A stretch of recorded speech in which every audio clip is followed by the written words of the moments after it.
अनकबूत किस्त नंबर 60। रात भर की बेसुकूनी और वली की तरफ से मिलने वाली अज़ियतनाक छेड़छाड़ ने फजर के मिजाज को अंगारों पर रख दिया था। उसकी हेज़ल आंखें नींद की कमी से सुर्ख हो रही थी और माथे पर बल पड़े हुए थे।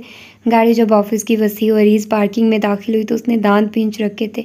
वली हस्बे मामूल खामोशी से ड्राइव कर रहा था, मगर उसकी खामोशी में भी फजर को एक तूफान से पहले का सकूत महसूस हो रहा था। या शायद ये उसके अपने अंदर का खल्फशार था जो बाहर के हर मंजर को पुरस्रार बना रहा था। उसने गाड़ी एक मखसूस जगह पर पार्क की। जैसे ही उसने अपना सीट बेल्ट खोला और दरवाज़ा खोलने के लिए हाथ बढ़ाया, फजर की जब्त शुदा आवाज़ गाड़ी की फिजा में फटी, 1 मिनट। वली का हाथ दरवाजे के हैंडल पर ही रुक गया। उसने आहिस्तगी से गर्दन मोड़कर फजर की तरफ देखा। उसके चेहरे पर सुबह की ताजगी थी और आंखों में वही मखसूस शरारती चमक जिसे देखकर फजर का खून खौलने लगता था। जी मैडम, उसने इंतहाई मासूमियत और फर्माबरदारी से पूछा, जैसे रात 2 बजे फ़ोन करके उसकी नींद हराम करने वाला कोई और ही हो। ये ड्रामा बंद करो, साफ साफ बताओ आखिर तुम चाहते क्या हो? ये सब क्यों कर रहे हो? ये रात के 2 बजे फ़ोन कॉल्स, ये सुबह सवेरे की मासूमाना शक्लें, तुम्हारा मकसद क्या है? किसके कहने पे ये खेल खेल रहे हो? वो पुनकार रही थी। वली ने एक लम्हे के लिए उसे देखा, फिर उसके लबों पर एक हल्की तकरीबन नाकाबिले दीद मुस्कुराहट उभरी। वो आराम से सीट से टेक लगाकर बैठ गया। मकसद? उसने आहिस्तगी से दोहराया, जैसे इस लफ्ज़ के मायने पर गौर कर रहा। मकसद तो बहुत सीधा साधा है, मैं आपके साथ एक डिनर करना चाहता हूँ, उसने सुकून से कहते हुए फजर को मज़ीद आग लगाई। क्यों करूँ मैं तुम्हारे साथ डिनर? तुम हो कौन? वो पूरी उसकी जानिब घूम गई। दिल कर रहा था यही उसका गला घूंढ कर मार दे। वली ने एक नज़र उसे देखा और फिर तपाने वाली मुस्कुराहट लिए मुखातिब किया, वही जिसकी आप बेवा बनी घूमती हैं? यकीनन नहीं, लाजमन उसने खुद पर 1000 बार लानत भेजी होगी।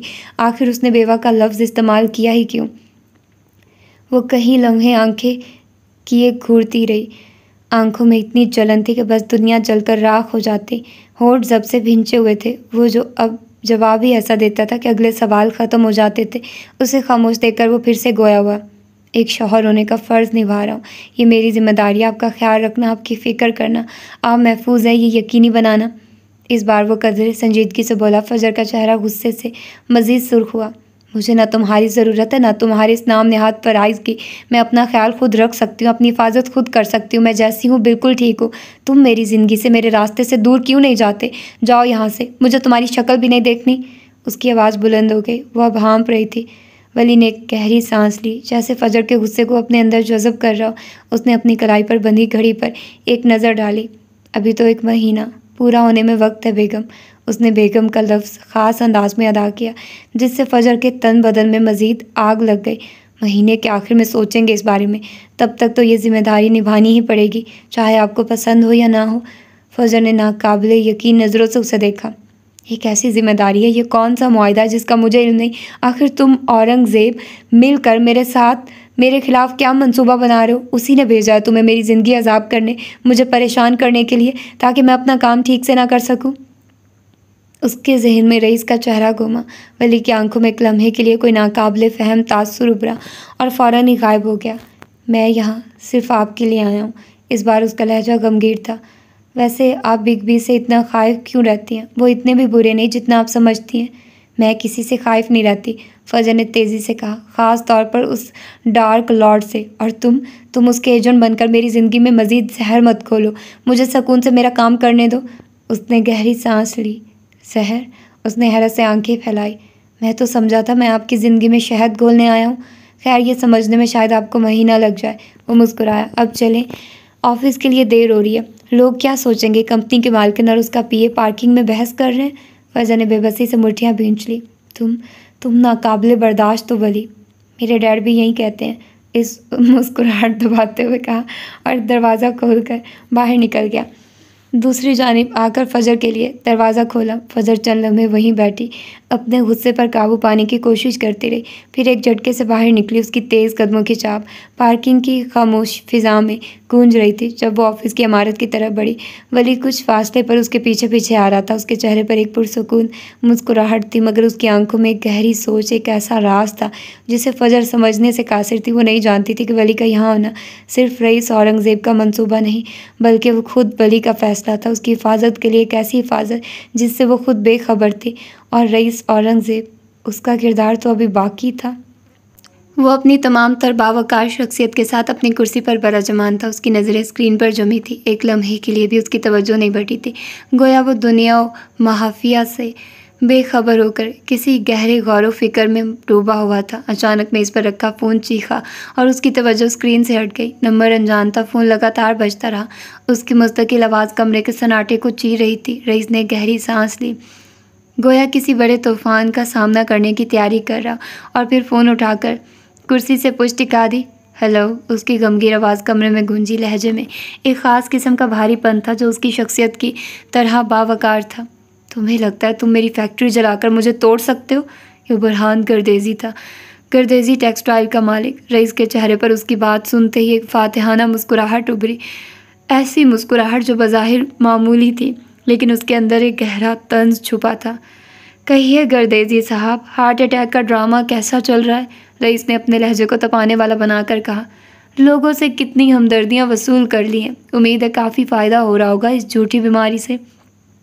हाँ, बुरहान गर्देजी को कोई हार्ट अटैक नहीं हुआ था। ये तो महज एक ड्रामा था जो उसने मौजूदा सूरत हाल को संभालने और अपने नाराज़ बेटे को वापस जाने से रोकने के लिए रचाया था। रईस इन कारोबारी ड्रामों और मकारियों से बाखूबी वाकिफ़ था और वो जानता था कि बुरहान गर्देजी की ये चाल किस कदर खोखली थी। तुम्हें लगता है तुम गर्देजी टेक्सटाइल को पीछे छोड़ सकते हो? ये तुम्हारी खाम ख्याली है। उसके लहजे में अब कुछ बेचैनी शामिल हो चुकी थी। पीछे छोड़ने का सवाल ही पैदा नहीं होता गर्देजी साहब, क्योंकि मैं बहुत आगे निकल आया हूँ, वहाँ जहाँ आपकी सोच भी नहीं पहुँच पाएगी, और ये महज आगाज़ है। दूसरी जानिब कुछ देर खामोशी छाई रही। फिर एक खबासत भरा कहका उभरा जो किसी जहरीले सांप की हंसी से कम ना था। कभी कभी आसमान से उतरकर कब्रिस्तान भी चक्कर लगा लिया करो जहाँ तुम्हारा पूरा ख़ानदान पड़ा है। बुरहान गर्देजी के लहजे में ऐसी काट थी कि रईस फ़ौरन अपनी कुर्सी पर सीधा हो बैठा। उसके चेहरे पर पहले तकलीफ़ के गहरे तासुरात उभरे और फिर वो तकलीफ़ शदीद गुस्से में बदल गई। ऐसा वार था जो उसकी दुखती रग पर किया गया था। उसी कब्रिस्तान तक जाने का रास्ता आपके लिए बना रहा हूँ, तैयार हो जाइए, क्योंकि ये रास्ता सीधा जहन्नुम की तरफ जाता है। ये वारकारी था। बुरहान गर्देजी जानता था कि ये महज खाली धमकी नहीं थी, ये एक ऐलान था, एक ऐसे जंग का ऐलान जिसमें रईस कुछ भी कर गुजरने को तैयार था। पत्थरों से खेलने वाला शख्स सिर्फ पत्थर हो सकता है, वो जिसे मैंने बरसों पहले तोड़ दिया था। एक और वार किया गया। मैं वो पत्थर हूँ जो आपकी कब्र पर रखा जाएगा। ये वार मज़ीद कारी था। मैं तुम्हें वार्न कर रहा हूँ रईस औरंगज़ेब। बुरहान गर्देजी की आवाज़ में अब मज़ीद गुस्सा था, लेकिन उसमें लर्जिश साफ महसूस की जा सकती थी। जो तुम कर रहे हो वहीं ठहर जाओ, वरना अच्छा नहीं होगा। तुम्हारा बहुत बड़ा नुकसान हो सकता है। इस बार कहका लगाने की बारी रईस की थी। उसका कहका बेबाक और फातिहाना था। अभी तो मैंने शुरू किया है, ये तो महज एक छोटी सी झलक है। तुम्हें क्या लगता है मैं तुमसे डर जाऊंगा? बुरहान गर्देजी ने हलक तर करते हुए कहा। उन्होंने अपने लहजे को मामूल पर रखने की भरपूर कोशिश की, मगर वो डगमगा गया था। उन्हें एहसास हो चुका था कि रईस किस कदर ख़तरनाक साबित हो सकता था। आपको मुझसे डरने की ज़रूरत नहीं है। मैं एक असूल पसंद आदमी हूँ। उसका लहजा सर्द था। अलबत्ता आपको मेरे असूलों से डरना चाहिए, जो साफ साफ कहते हैं माल का बदला माल और जान का बदला जान। उसने अपनी बात ख़त्म किया और बुरहान गर्देजी को दूसरी जानिब साकित छोड़कर फ़ोन बंद कर दिया। कुर्सी से एक बार फिर टेक लगा ली। बेख्तियार टाई की नोट ढीली की, जैसे सांस लेने में उलझन हो रही थी। उससे जिस्म पर अचानक एक शदीद दबाव महसूस हुआ, जैसे किसी ने उसकी रूह निचोड़ ली हो। पूरा का पूरा कफन में लिपटा ख़ानदान उसकी नज़रों के सामने घूम गया था। वो उस वक्त ऑफिस में अकेला था और उस तन्हाई में माजी की तल्ख़ यादें उसे घेरे हुए थी। बहन भाइयों की वो हंसी, वो किलकारियाँ, वो मासूम चेहरे, सब कुछ एक एक करके उसके जहन में उभर रहे थे और हर याद एक नया ज़ख्म दे रही थी। उसने सांस लेने की कोशिश की, मगर ऐसा लगा जैसे कोई इसका गला घोंट रहा। फिर वो एक झटके से उठ खड़ा हुआ। साफ पेशानी पर पसीना फूट पड़ा था। वो कुछ देर टहलता रहा ताकि खुद पर काबू पा सके, मगर जब मुश्किल हो गया तो तेज़ तेज़ कदम उठाकर वहाँ से भागने के अंदाज में लिफ्ट की जानिब बढ़ा। लिफ्ट खुली और फिर बंद हो गई। उसके ऑफिस में बस गहरा सन्नाटा बचा था जो उसके अंदर की तूफ़ानी कैफियत की अक्कासी कर रहा था। वो जानता था कि ये सिर्फ एक जंग का आगाज़ था और इस जंग में उसे किसी भी हद तक जाना पड़ेगा और वो जाएगा। वो प्रोडक्शन हॉल से बाहर निकल रही थी। उसके कदम मामूल के मुताबिक थे और जहन में दिन भर के कामों की फहरिस्त चल रही थी। उसने अभी चंद कदम ही बढ़ाए थे कि उसकी नज़र जीने उतरते सफदर पर पड़ी। एक लम्हे को उसके चेहरे पर मामूल की मुस्कुराहट उभरी, लेकिन अगले ही पल वो मुस्कुराहट गायब हो गई। उसकी जगह बेयकीनी और हैरत ने ले ली। सफदर के साथ एक लड़की हंस हंस कर बातें करती हुई नीचे आ रही थी और उस लड़की को देखकर फजर अपनी जगह साकित रह गई। वो उसे कैसे भूल सकती थी? वो तो जरका सुहेल थी, फरवा की बहन, वही लड़की जिसे सफदर यूनिवर्सिटी के ज़माने से पसंद करता था और जिसने उसे बुरी तरह इस्तेमाल किया था। फजर को अपनी आंखों पर यकीन नहीं आया। जिस लड़की ने सफदर के एहसासात से खेला था, उसे धोखा दिया था, वहीं आज उसके साथ इस कदर बेतकल्लुफ़ अंदाज में हंस रही थी। फजर की पेशानी पर बल पड़ गया, उसकी भौहें सिकुड़ गई और चेहरे पर नागवारियत के तासुरात उभर आए। सफदर की नज़र भी फजर पर पड़ चुकी थी। उसके चेहरे का रंग एक लम्हे को मुतग़य्यर हुआ, जैसे किसी ने उसकी मुस्कुराहट छीन ली हो, लेकिन उसने जल्दी खुद पर काबू पा लिया। वो अपनी जगह खड़ी थी। हैरत और गुस्से के मिले जुले तासुरात उसके चेहरे पर आया थे जब सफदर जरका के हमरा फजर ही की जानिब बढ़ा। जरका के चेहरे पर एक तपाने वाली फातिहाना मुस्कुराहट थी जो फजर को किसी जहर की तरह कड़वी लगी। हेलो फजर, कैसी हो? जरका ने अपनी खूबसूरत मुस्कुराहट चेहरे पर सजाए पूछा। स्याह सूट में भूरे बाल उसके कंधों पर फैले हुए थे। वो बिलाशुबा अच्छी लग रही थी, लेकिन फजर को उस वक्त वो किसी जहरीली चुड़ैल से कम नहीं लग रही थी। मैं ठीक हूँ, उसकी आवाज़ में एक सख्ती थी। क्या हम बात कर सकते हैं? उसने अपना रुख सफदर की तरफ मोड़ा। वो फ़ौरन ही सफदर से उसकी मुलाकात की वजह जानना चाहती थी, ख़ास तौर पर उस जरका की यहाँ मौजूदगी की वजह। दरअसल मैं अभी ज़रा बिज़ी हूँ, सफदर ने बगैर किसी शर्मिंदगी के कहा। घंटे तक मिलता हूँ। और फिर वो जरका को लेकर बाहर निकल गया, जबकि फजर गहरी सांस लेकर रह गई। उसके आसपास पता नहीं क्या कुछ हो रहा था और वो बस खड़ी देखती रह गई। और फिर 1 घंटे बाद सफदर फजर के दफ्तर आया। वो कुर्सी पर बैठते हुए इस तरह नॉर्मल अंदाज में बात कर रहा था जैसे जरका उसकी कोई ख़ास हो, जैसे उसका यहाँ आना कोई गैर मामूली बात ना हो। वो मैं जरका को ड्रॉप करने गया था, उसने बेफिक्री से आगाह किया। तुम उस लड़की के साथ क्या कर रहे थे? फजर ने खुद पर काबू पाने की बहुत कोशिश की, लेकिन नागवारियत उसके चेहरे से छलक पड़ी। उसकी आवाज़ में झुंझलाहट साफ महसूस की जा सकती थी। क्या मतलब है क्या कर रहा था?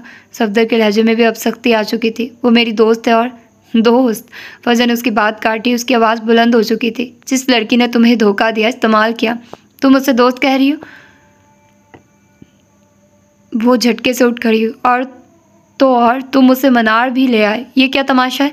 मैं उसे मनार में बर्दाश्त नहीं कर सकती थी। भूलो मत के मनार उतना ही मेरा है जितना तुम्हारा। सफदर ने उसे टोका। और वो लड़की कोई गैर नहीं है, वो मेरी मोहब्बत है। हम जल्दी मंगनी कर रहे हैं। फजर पर किसी ने जैसे ठंडा पानी डाल दिया। उसके अल्फाज ने फजर को साकित कर दिया। वो हैरानी से उसे तके गई। उसकी आंखों में बेयकीनी थी, जैसे वो किसी दूसरे शख्स को देख रही हो। वो सफदर जो उसे बहन मानता था, जो उससे हर बात शेयर करता था, वो इतनी बड़ी बात छुपा गया था। कई लम्हे वो उसे बेयकीनी से देखती रही। उसका जहन मुकम्मल तौर पर मफलूज हो चुका था। और फिर उसकी धीमी आवाज़ सुनाई दी जो बामुश्किल उसके गले से निकली थी। तुमने मुझे बताया नहीं। कुछ बातें पर्सनल होती हैं फजर, यकीनन तुम्हारी भी होंगी। लहजे में बेरुखी थी। उसने नज़रें मिलाई। तुम्हारा मंगेतर कौन था? निकाह किससे हुआ? तुम बेवा जब हुई, तुमने मुझे नहीं बताया और ना मैंने पूछा। ये इंसान की ज़ातियात होती हैं और जरका मेरी होने वाली फियांसी है। उसके बारे में कुछ भी गलत मत कहना प्लीज़। उसने प्लीज़ जैसे ज़बरदस्ती लगाया था, जो उसकी बात में कोई नरमी पैदा नहीं कर सका, बल्कि उसकी बेरुखी को मज़ीद नुमाया कर गया। फजर अब तक उसे हैरत से देख रही थी। वो नहीं समझ पाई कि सफदर क्यों इतना अखड़ा अखड़ा रहने लगा था, जबकि वो उसे हैरान छोड़कर कमरे से बाहर निकल गया। वो दफ्तर के दरमियान में खड़ी रह गई। उसके आसपास की हर चीज़ घूमती हुई महसूस हो रही थी।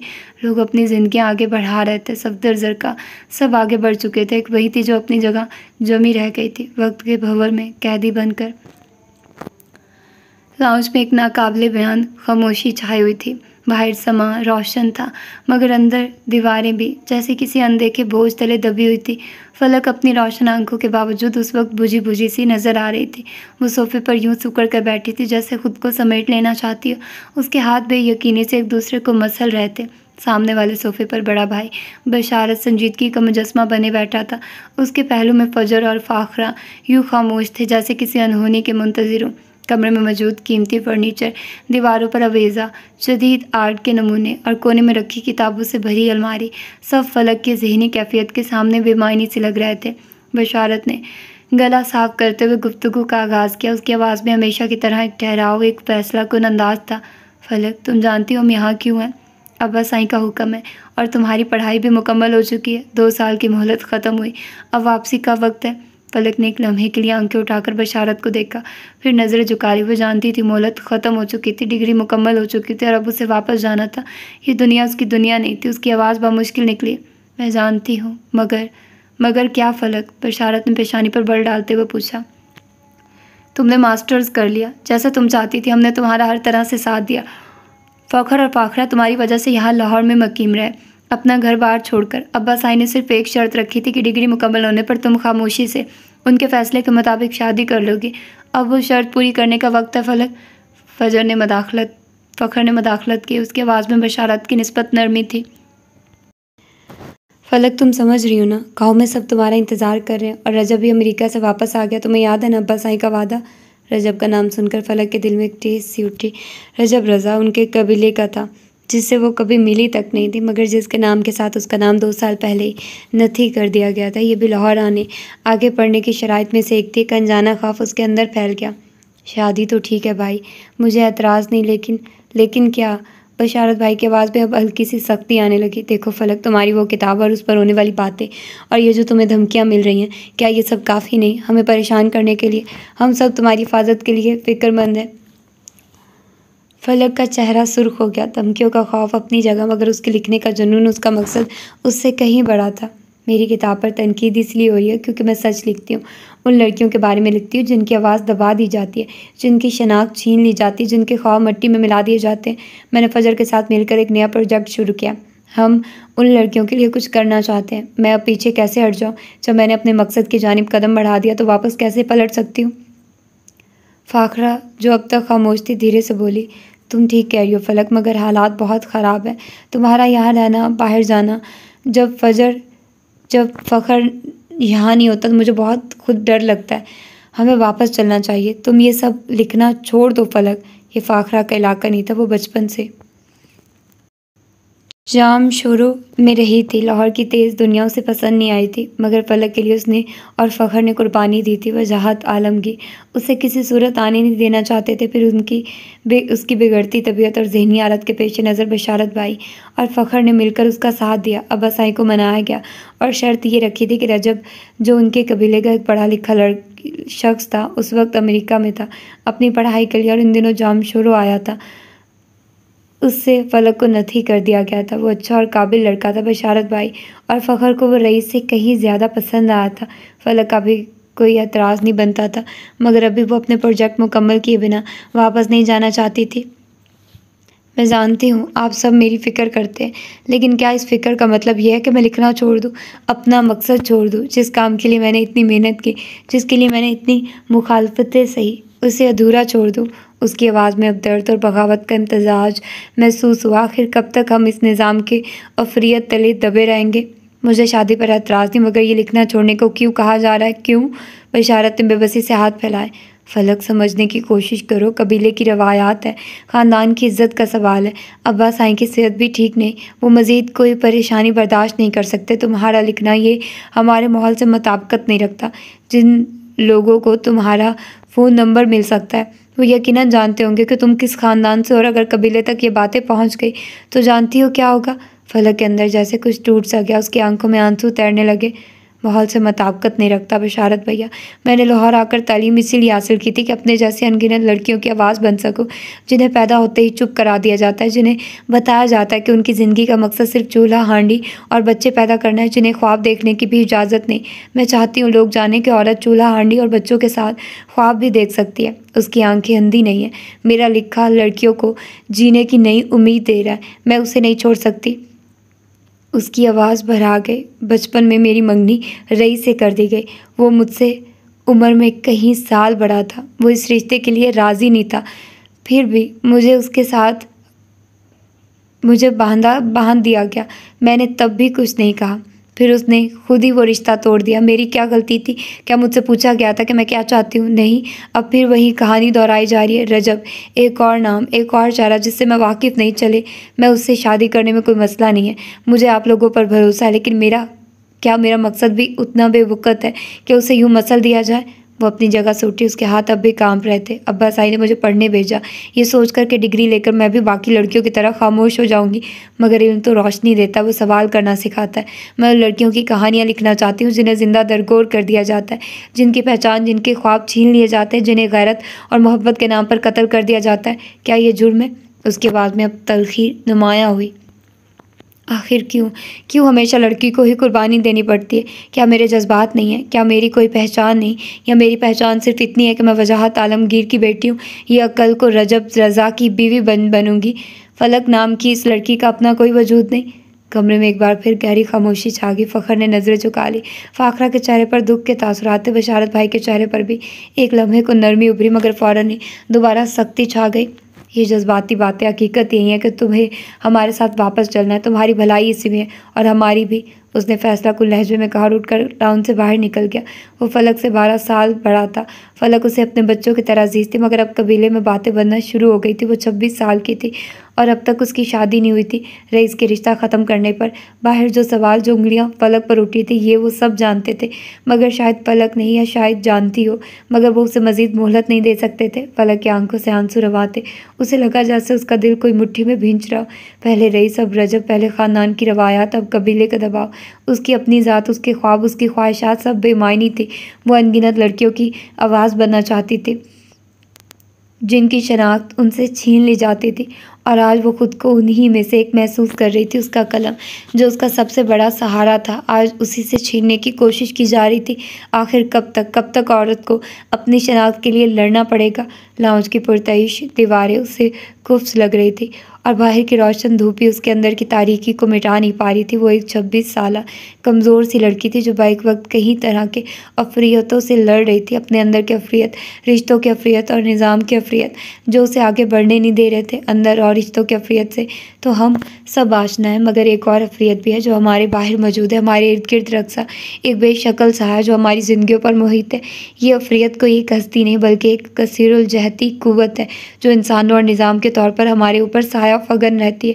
कभी ये इस्तेहसाल करने वाले निज़ाम की सूरत में नमूदार होता है, जहाँ दौलत चंद हाथों में सिमट जाती है और मेहनत कशों का लहू निचोड़ लिया जाता है। एक ऐसा जाल जहाँ कर्ज और गुर्बत के अनदेखे शिकंजे रूहों को जकड़ लेते हैं। ये वो अफरियत है जो ताकत के पुजारी इंसानों के लबादे में आता है, चाहे वो बदउन्मान हुक्मरान हो, या अवाम के ख्वाबों पर शब खून मारते हैं, या जालिम सरमायादार जो सिर्फ मुनाफे की हवस में इंसानियत के गले पर छुरी फेरते हैं। ये अफरियत गालिब बयानियों के जाल बुनता है, जहाँ सच को मसख करके झूठ को तराशा जाता है और हमारी सोच को कंट्रोल करने की मज़मूम कोशिशें की जाती है। वो अफरियत जो टेलीविज़न की स्क्रीनों से, अखबारात के काले हरूफ से और निसाबी किताबों की बेरूह सत्रों से अपना जहर फैलाता है। और कभी अफरियत मुआशरे की इज्तमाही बेहिस्सी और लापरवाही के रूप में आकर हमें निगल लेता है, जहाँ हर शख्स अपने खौल में बंद दूसरों के दुख दर्द से बेनियाज हो जाता है और एक खामोश सन्नाटा हमारी इंसानियत को खोखला कर देता है। ये बाहर का अफरियत सिर्फ वजूद नहीं रखता, बल्कि ये हमारे साथ खेलता है, हमारी रगों में जहर घोलता है। ये सबसे पहले हमारी शनाख्त को मसख करता है, हमें एक सांचे में ढालने की कोशिश करता है, हमारी इनफरादियत को कुचल कर हमें एक बेनाम हजूम का हिस्सा बना देता है, जहाँ हम सिर्फ अदाद शुमार बनकर रह जाते हैं। ये हमारे अंदर खौफ और मायूसी के बीज बोता है, हमें मुसलसल एक ऐसे नफसियाती दबाव में रखता है जहाँ हमें लगता है कि हम किसी ऐसी ताकत के रहमो करम पर हैं जिसके खिलाफ लड़ना नामुमकिन है। हमारे अंदर की तख्लीकी सलाहियतें दम तोड़ देती हैं जब हमें सिर्फ एक तयशुदा रास्ते पर चलने पर मजबूर किया जाता है और हमारे ख्वाबों पर मिट्टी डाल दी जाती है। ये अफरियत धीरे धीरे हमारी उम्मीद की शमा को गुल करता है, हमें ये यकीन दिलाता है कि हमारी तकदीर लिखी जा चुकी है और कोई तब्दीली मुमकिन नहीं। यह हमें एक ऐसे भंवर में धकेल देता है जहाँ से निकलना मुहाल नज़र आता है। मगर सबसे ख़तरनाक बात यह है कि यह अफरियत हमें एक दूसरे से दूर करता है, इंसानी रिश्तों में बेएतमादी का जहर भरता है और यूँ इंसानियत के आला इक़्तिदार को अपने गंदे कदमों तले रौंद डालता है। यही वो अफरियत है जो हमारी ज़िंदगियों पर काबिज़ है, मगर उससे रिहाई की कोई किरण नज़र नहीं आती है। पलकों बेआवाज़ सिसकते हुए देखकर फाखरा उसकी जानी बढ़ी। वो अब उसे चुप करवा रही थी, जबकि फ़खर का दिल बुरा हो गया। वो अपनी बहन का साथ दे तो रहा था, मगर उसने भी ऐसा मकसद चुन लिया था कि एक निज़ाम उसका मुखालिफ हो चुका था। उसने गहरी सांस ली। तुम परेशान मत हो, मैं बशारत भाई से बात करता हूँ, कोई रास्ता निकालता हूँ। वो उसे दिलासा देकर खुद भी बाहर निकल गया।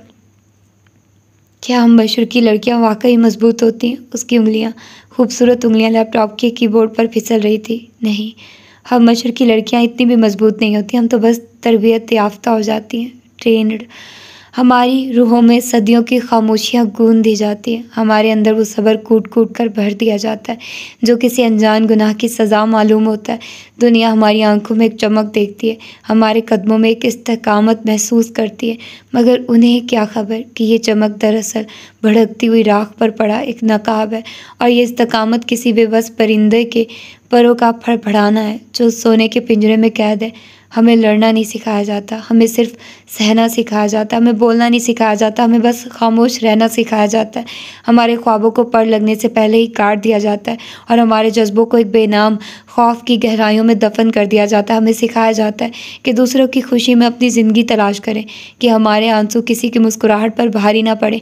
हम अच्छी लड़कियां बनने की इस दौड़ में खुद को भूल जाती हैं। हमारी ये मजबूती एक धोखा है, ये वो तरबियत है जो हमें अपनी रूह पर तशद्दुद करने पर मजबूर करती है।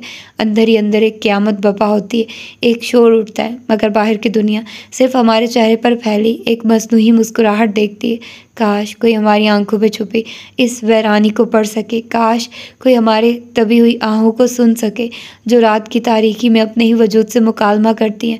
हम सिर्फ मजलूम नहीं, हम तरबियत याफ्ता मजलूम हैं, और ये तरबियत हमसे जीने का हक, खुद होने का हक छीन लेती है।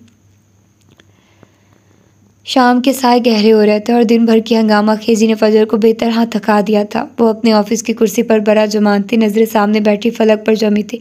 फलक का चेहरा सता हुआ था, आंखें सूजी हुई थी, साफ दिखाई दे रहा था कि वो किसी गहरी सोच में गुम है। उसका ध्यान काम में बिल्कुल नहीं था। कुछ देर पहले जब वो आई थी तब फजर ने उसे ऑफिस की ग्लास वॉल से देखा था। नीचे पार्किंग में उसे छोड़ने दो मर्द आए थे, यकीनन वो उसके भाई थे जो हर चीज़ पर गहरी नज़र रखे हुए थे। और उस पल उसे एहसास हुआ था कि वो कितनी खुशकिस्मत थी। उसके दोनों तरफ तो मजबूत मर्द थे और उनके असार में वो दुनिया की महफूज तरीन लड़की लग रही थी, मगर अब उसका चेहरा कोई और कहानी सुना रहा था। फजर कुछ कह रही थी, मगर फलक अपनी ही दुनिया में गायब थी। उसकी बेतवजही फजर को डिस्टर्ब कर रही थी। काम के दौरान इस तरह की गैर हाजिरी फजर को सख्त नापसंद थी। अगर तुम्हारा ध्यान नहीं है तो हम फिर कभी डिस्कस कर लेंगे। भला आखिर वो बोल पड़ी। फलक चौंकी, जैसे किसी गहरी नींद से जागी हो। नहीं, वो बस। वो ज़बरदस्ती मुस्कुराई, एक फीकी और बेजान सी मुस्कुराहट। जब भी वो सोचती थी जो अपनी सारी तकलीफ़ों की वजह आज आकर रईस पर ठहर जाती थी, काश वो उससे शादी कर चुका था। उसकी मजबूत पनाहगाह में वो अपना काम सुकून से कर पाती, वो अपने मकसद पर डटी रहती, क्योंकि उसका सरपरस्त वो होता, वो मजबूत शख्सियत जिसके आगे बड़ी बड़ी ताकतें दम तोड़ जाती थी। मगर ऐसा होता तब ना। आंसू देने वालों को उनकी औकात में रहना सीखो। फलक की नज़रें उठी, और अगर आंसू देने वाले अपने हो तो फिर? उसकी आवाज़ में कर्ब था। फजर ने गहरा सांस लिया। तो फिर रोना फजूल है। क्योंकि वो कुर्सी पर सीधी हुई, उसकी आवाज़ में अब नरमी की बजाय कज़म था। क्योंकि अपने लोग कभी आपको जानबूझकर तकलीफ़ नहीं देते, और अगर वो ऐसा कर रहे हैं तो या तो वो आपके अपने नहीं, या फिर वो गलतफहमी का शिकार है। दोनों सूरतों में रोने से कुछ हासिल नहीं होगा। फिर वो फलक की जानिब झुकी। ज़िंदगी में कुछ रिश्ते ऐसे होते हैं जहाँ हम हमारे अपने जो हमें टूट कर बिखेर देते हैं, लेकिन यही वो रिश्ते होते हैं जो हमें सिखाते हैं कि हमें कितना मजबूत बनना है। हमारे आंसू तुम्हारी कमज़ोरी नहीं, बल्कि ये एक अलामत है कि तुम एक हसास दिल रखती हो, लेकिन इस हसासियत को अपनी ताकत बनाओ, अपनी कमज़ोरी नहीं। वो एक लम्हे को रुकी। तुम्हें याद है तुमने कितनी मेहनत की है यहाँ तक पहुँचने के लिए, कितनी रातें जाकर काम किया है। ये सब कुछ इसलिए नहीं था कि कोई तुम्हें यूँ तोड़ कर रख दे। जो लोग तुम्हारे आंसुओं की कदर न करें वो तुम्हारी खुशियों के भी मुस्तहिक नहीं। उसे लगा जैसे फजर उसके अंदर तक झांक चुकी हो, जैसे वो रईस के बारे में बात कर रही हो। मगर फलक की आवाज़ लर्ज रही थी। मगर कुछ नहीं। फजर ने उसकी बात काटी। आज तुम्हें फ़ैसला करना है कि तुम अपनी ज़िंदगी की ड्राइवर सीट पर खुद बैठोगे या किसी और को अपनी खुशियों का कंट्रोल दोगे। तुम्हारे पास एक शानदार मुस्तकबिल है, बहुत से ख्वाब हैं जो तुम्हें पूरे करने हैं। क्या तुम इन सब को सिर्फ चंद आंसुओं की खातिर कुर्बान कर दोगी? पल भर की खामोशी छाए। उठो, अपनी हिम्मत को इकट्ठा करो, उन लोगों को अपनी कामयाबी से जवाब दो जिन्होंने तुम्हें दुख दिया। तुम्हारी सबसे बड़ी जीत उनकी नाकामी होगी जो तुम्हें बिखरा हुआ देखना चाहते हैं। याद रखो, जो तुम्हें तोड़ सकते हैं वो तुम्हें दोबारा जोड़ नहीं सकते। ये काम सिर्फ तुम खुद कर सकती हो। फलक ने नम आंखों से फजर की तरफ देखा। फजर के अल्फाज उसके दिल पर दस्तक दे रहे थे। अपने आंसू पूंछो, मैं रोने धोने वाली लड़कियों के साथ काम नहीं करती। उसने लहजे में सख्ती झलकी। तुम फलक हो, राइटर फलक आलमगीर। तुम मजबूत हो और ये बात कभी मत भूलना। इस बार उसका लहजा नरम था। और अब डरने की ज़रूरत नहीं है। तुम्हें डराने वालों को जान लेना चाहिए कि अब तुम अकेली नहीं हो। फजर मिराज तुम्हारे साथ खड़ी है और मेरे बारे मशहूर है कि उसने एक बार फिर पीछे होते कुर्सी से टेक लगाई। चेहरे पर नाकाबिले बयान और आंखों में नाकाबिले शिकस्त चमक थी। मैं पहचान छीनने वालों को चीर फाड़ कर खा जाती हूँ। उसका अंदाज ऐसा था। फलक चल हमें उससे देखे गई और फिर बेसाख्ता हंस दी, आंखों को रगड़ कर साफ किया। अब कैसा डर। अब तो उसकी पार्टनर फजर मिराज थी। उसके चेहरे पर एक अज़म झलकने लगा। शायद ये एक नई शुरुआत थी। तो ये थी आज की एपिसोड। और फर्स्ट ऑफ ऑल हम बात करते हैं इस चीज़ की, उन दोनों के क्यूट सीन की, जो सबसे पहले होता है कि जिसमें फजर उस पर चीख चिल्ला रही होती है कि तुम चाहते क्या हो, तुम हो कौन, तुम मुझे जिज कर रहे हो। और फिर उसके जो जवाबात होते हैं उससे फजर भी परेशान होती है। वो कहती है तुम नाकाबिले बर्दाश्त हो, और वो कहता है मेरा बाप भी यही कहता है। तो उसमें सच में लगा कि हाँ वो विलियम जोसेफ ही। दरम्यान में तो ऐसे फील होने लग गया था कि ये कोई नया ही बंदा बन गया है। लैंग्वेज चेंज, गेटअप चेंज, सब कुछ चेंज। तो जाहिर सी बात है वो सारा एक जो विलियम जोसेफ की पहचान थी वो डिफ़ॉल्ट पीस था, तो उसको वैसे ही होना चाहिए था। और उसने फिर साबित किया कि हाँ वो वैसे ही है। और उसके बाद फिर रईस का सीन जो गर्देजी वाला हुआ वो भी बड़ा ख़तरनाक सीन था। तो उसमें भी वो उसको बड़ी धमकियाँ वगैरह दे रहा था कि ये वो, तो वो उसको कह रहा था कि तुम कफन तैयार रखो, मैं तुम्हें बताऊंगा। और गर्देजी उसको, उस पर तो वैसे भी मुझे गुस्सा, वो तो था ही बड़ा बदतमीज़ उसने जिस तरह फजर के साथ किया। लेकिन खैर फजर डिज़र्व नहीं करती। समटाइम्स कुछ लोग ऐसे होते हैं आपकी लाइफ में जिनकी असलियत कुछ वाक़यात की वजह से आपके सामने आ जाती है। और अच्छा होता है कि उन लोगों की जल्दी असलियत का पता चल जाता है, ठीक है, तो उनसे जान छूट जाती है। अल्लाह ताला भी नहीं चाहते कि ऐसे लोग आपके साथ रहें जो अच्छे नहीं हैं, ठीक है। तो अच्छी बात है ऐसे लोग दफ़ा हो जाएं, जितना जल्दी दफ़ा हो जाएं उतना अच्छा होता है। फिर उसके बाद